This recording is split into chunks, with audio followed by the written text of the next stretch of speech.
Good day, sir.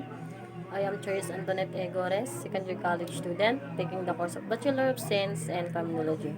So, in this video, I'll be going to read the book character formation 1. So, in this book, the topic that I choose is the chapter for citizenship. So, in this chapter, the learning objectives, this chapter includes learning objectives. So citizenship and citizen distinguish from national and nationality and national. Meaning of subject and alien, ideals, policy on naturalization, nature of naturalization, and lastly is what is an allegiance, allegiance, allegiance. So citizenship, from its term denoting membership of citizen in a political society, which membership implies reciprocally a duty of allegiance on the part of the member and duty of protection on the part of the state. So, citizen is a person having the title of citizenship. He is the member of a democratic community who enjoy full civil and political rights, and it's accorded protection inside and outside the territory of the state. So, citizenship and citizen distinguish from nationality and national. It's from the point of view of international law. Citizenship and citizen do not exactly mean the same as nationality and national. The national of a state include not only its citizens who enjoy full civil and political privilege, but also all others who are not its citizen, but because they owe allegiance to it, are not regarded as aliens, while all citizens are nationals of a state. Not all nationals are citizens. Not all nationals are citizens of a state. So, citizenship and citizen is same in, does not mean the same. No, so national, nationality and national, the citizen and citizenship that does not exactly the same mean, not not exactly mean the same. So, meaning of subject and alien. So, a citizen is a member of a democratic community, while an alien is a citizen of a country who is residing or passing through another country. He is popularly so-called foreigner. He is not given the full rights to citizenship, but is entitled to receive protection as to his person or property. So, citizen is the member of a community in our society. Then, the alien is what we are called about foreigner or the labas-pasok. General ways of acquiring citizenship. So, there are two ways of acquiring citizenship. So, involuntary method and voluntary method. So, involuntary method, it is by birth because of blood relationship or place of birth.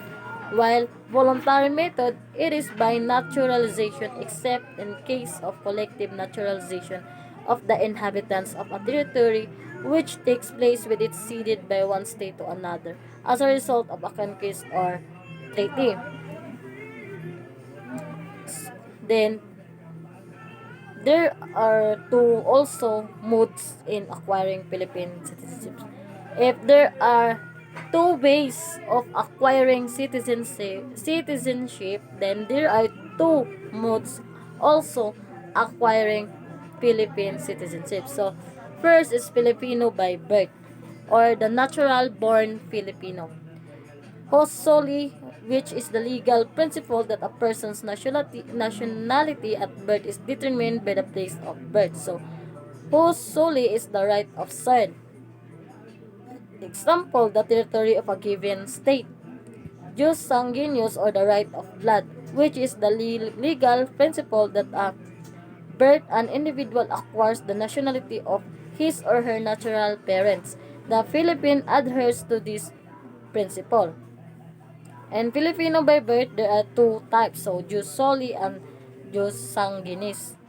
Then second is the Filipino by naturalization. First is Filipino by birth, then second is Filipino by naturalization or naturalized citizen, which is the judicial act of adopting a foreigner and clothing him with the privilege of a native-born citizen. It implies the renunciation of a former nationality and the fact of entrance into a similar relation towards a new body.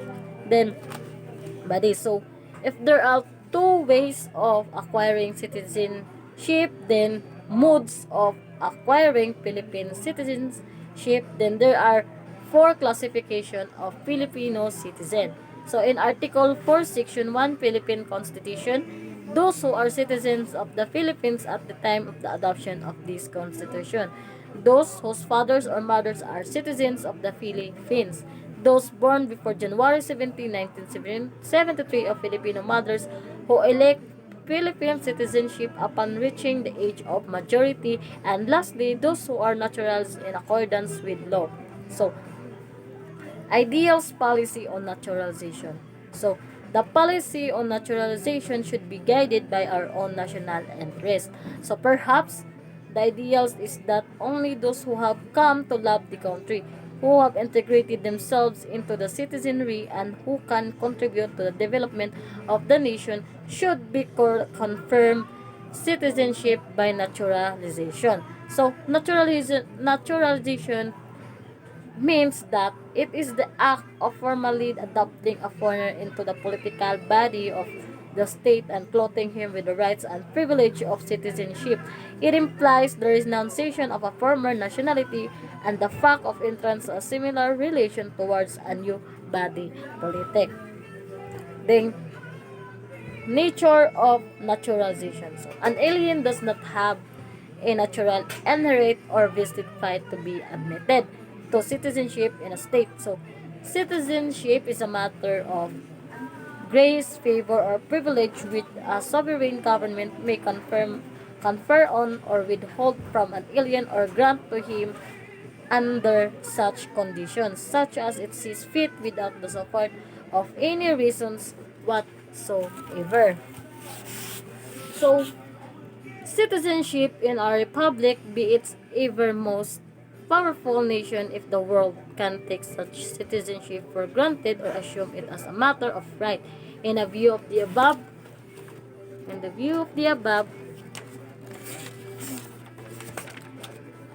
principles, the rule is that in case of doubt concerning the grant of citizenship, such doubt be resolved in favor of the state and against the applicant for naturalization. Then, if there are there are three ways of acquiring by naturalization: by judgment of the court, by direct act of Congress, by administrative proceeding. So first, by judgment of the court. The foreigner who wants to become a Filipino citizen must apply for naturalization with a proper regional trial court or court of first instance. The revised Naturalization Act is the present naturalization law. Such law shall also continue in force pursuant to the transitory provision of the Constitution in Article 18, Section 3.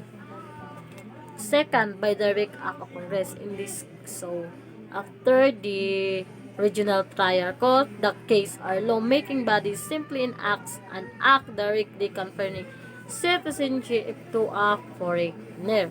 So then the third is by administrative proceeding.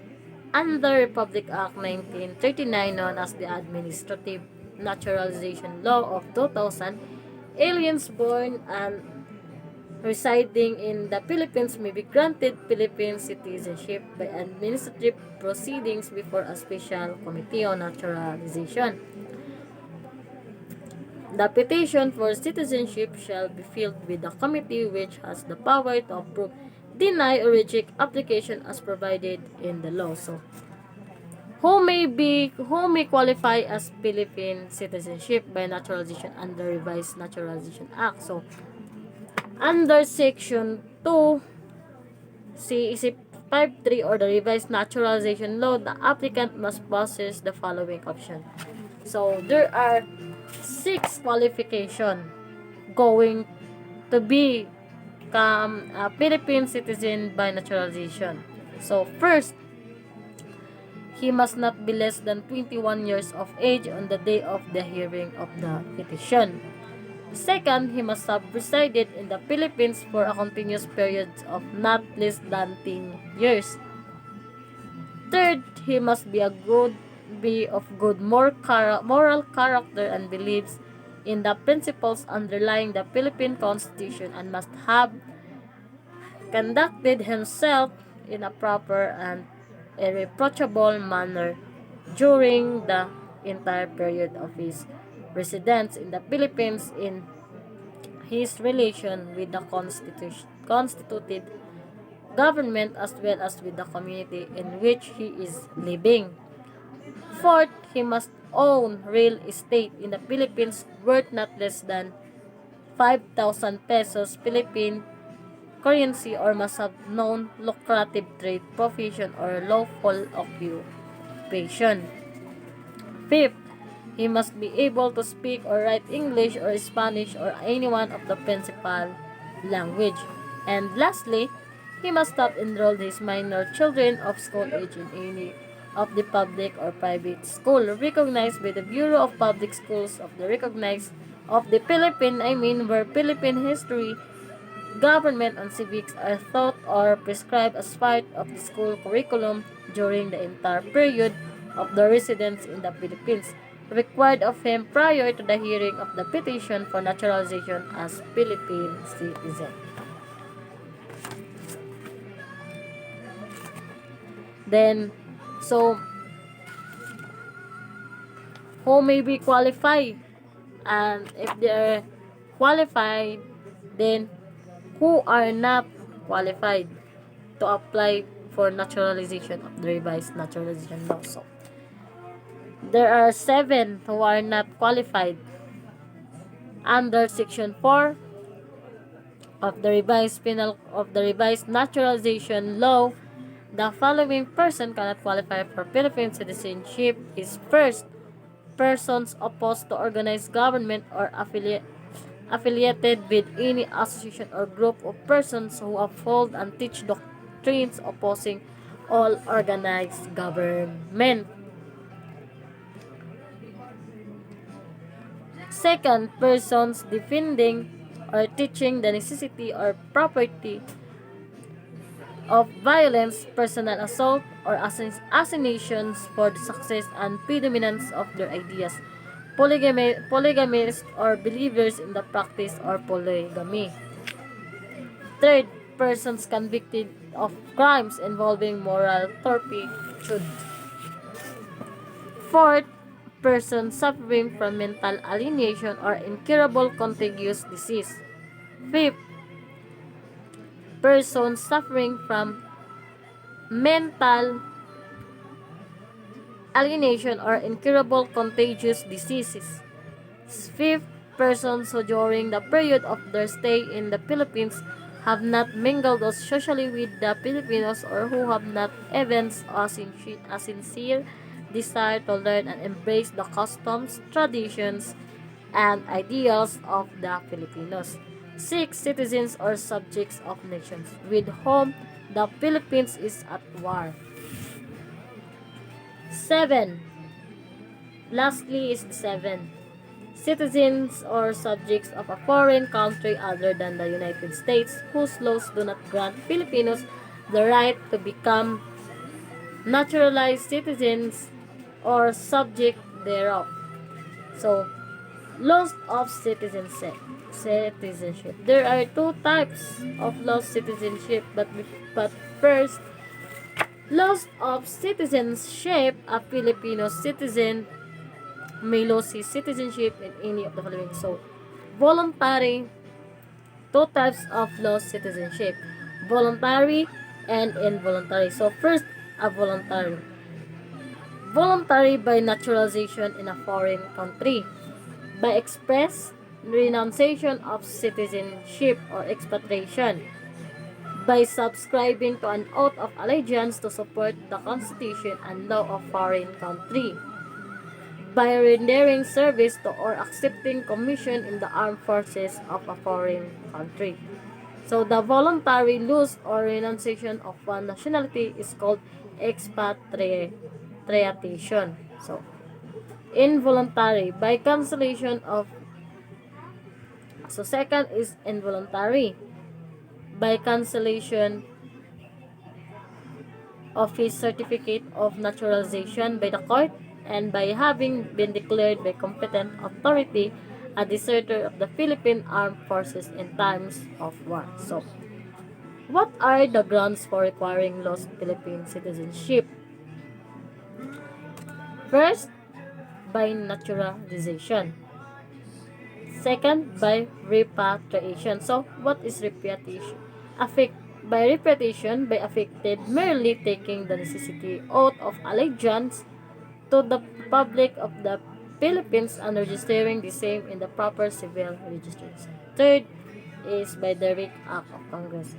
Retention and acquisition of citizenship. So, under Republic Act 9225 or otherwise known as the Citizenship, Retention and Reacquisition Act of 2003, which approved in August 29, 2003, natural-born citizens of the Philippines who have lost their Philippine citizenship by reasons of naturalization as citizens of a foreign country are deemed to have reacquired Philippine citizenship upon taking an oath of allegiance to the Philippine Republic.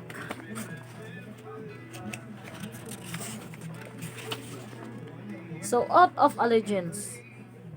So, oath of allegiance, state name. So, example, my name. This is an example of oath allegiance. So, I, Charis, solemnly swear or affirm that I will support and defend the Constitution of the Republic of the Philippines and obey the laws and legal orders promulgated by the duly constituted authorities of the Philippines. And I hereby declare that I recognize and accept the supreme authority of the Philippines and will maintain true faith and allegiance thereto, and that I will impose this obligation upon myself without mental reservation or purpose of evasion. The natural-born citizens of the Philippines who after the effectively of the act become citizens of a foreign country shall retain their Philippine citizenship upon taking the aforesaid also. Civil and political rights and liabilities. Those who shall retain or acquire Philippine citizenship under the act shall enjoy full civil and political rights and be subject to all attendant liabilities and responsibilities under existing laws of the Philippines and the following conditions. First, those intending to exercise the right of suffrage must meet the requirement under Section 1, Article 5 of the Philippines Constitution, Republic Act 9189, or otherwise known as the Overseas Absentee Voting Act of the Total Act of 2003 and other existing laws. Second, those seeking elective public office in the Philippines shall meet the qualification for holding such public office as required by the Constitution and existing laws, and at the time of the filing of the certificate of candidacy make a personal and sworn renunciation of any and all foreign citizenship before any public officer authorized to administer oath.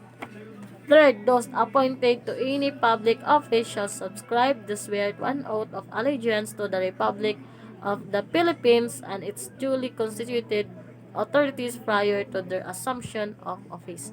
They must renounce their oath of allegiance to the foreign country where they took that oath.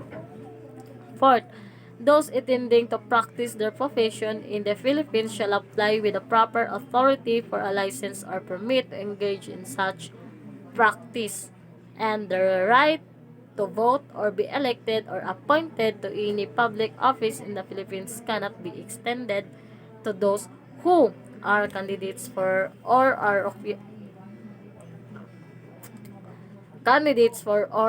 occupying any public office in the country of which they are naturalized citizens and or are in active service as commissions or non-commissioned officers in the armed forces of the country of which they are naturalized.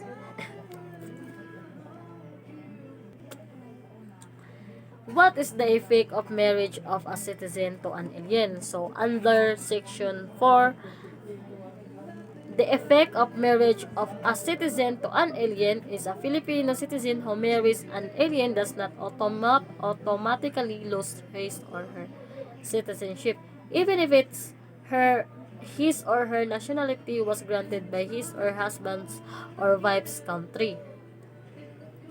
Second, only by their act or omission are they deemed under the law to have renounced their citizenship, such as taking an oath of allegiance to a foreign country. And third, if a Filipino woman marries an alien and acquires her husband's citizenship, she will possess two citizenships, Philippine citizenship and that of her husband. Then, so, speaking of allegiance, what is an allegiance? I mean, allegiance is a loyalty owed by a person to his state. Section 5 prohibits more particularly naturalized Filipinos from practicing what is called dual allegiance. So declaring it inimical to national interest. So note that what Section 5 prohibits is not dual citizenship, but dual allegiance of citizenship.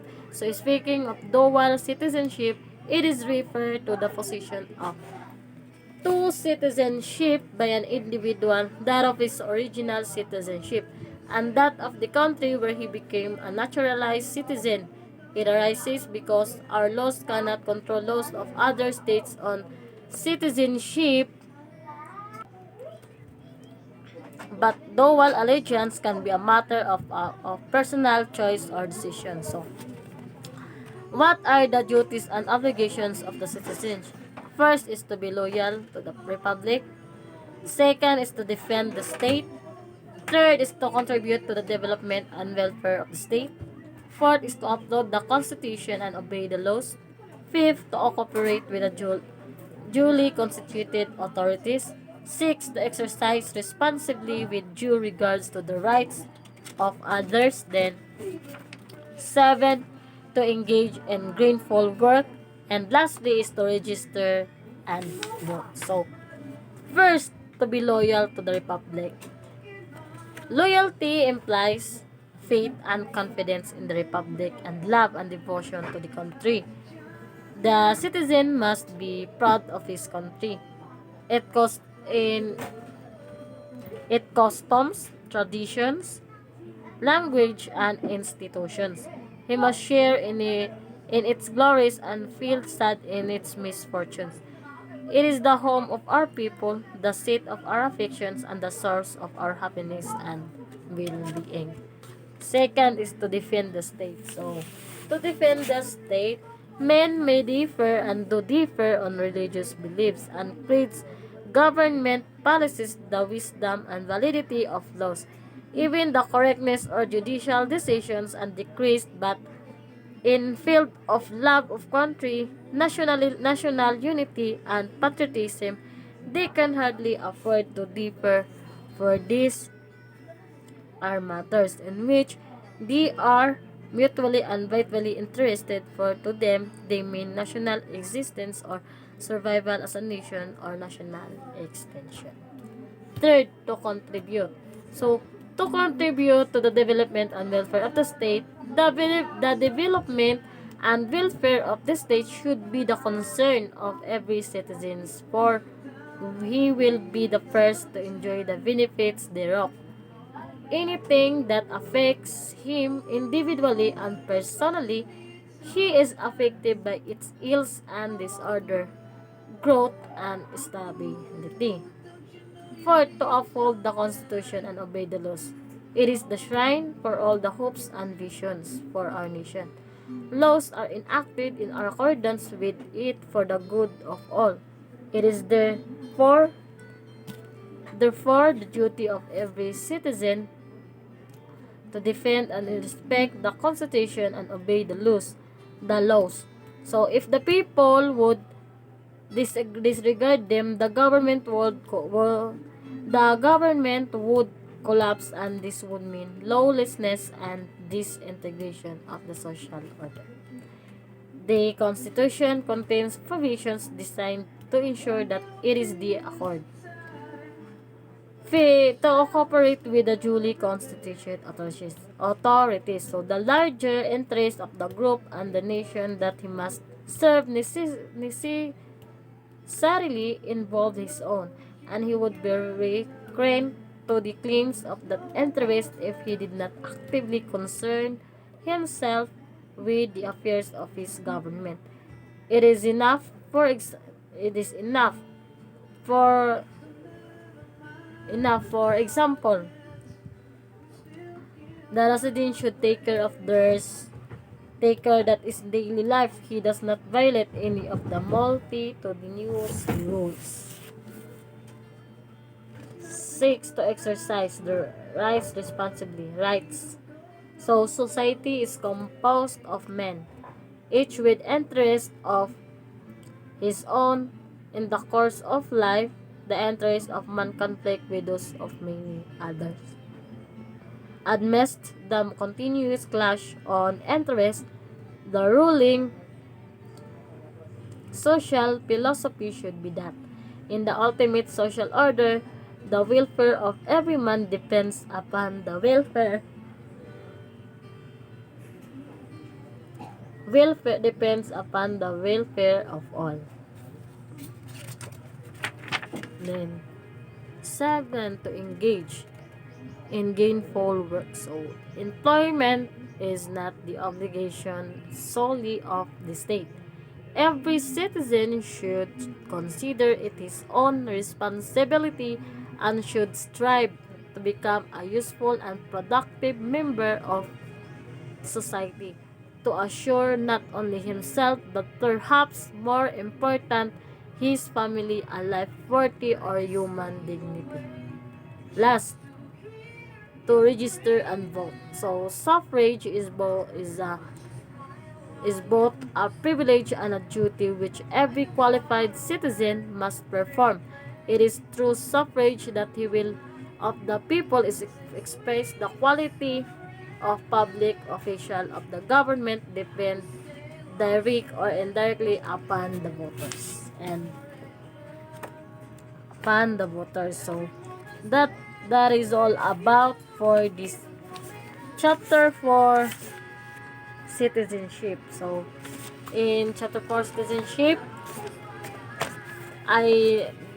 citizenship defined as the term denoting membership of a citizen in a political society, which membership implies reciprocally a duty of allegiance on the part of the member and the duty of protection on the part of the state. So citizen, a person having the title of citizenship.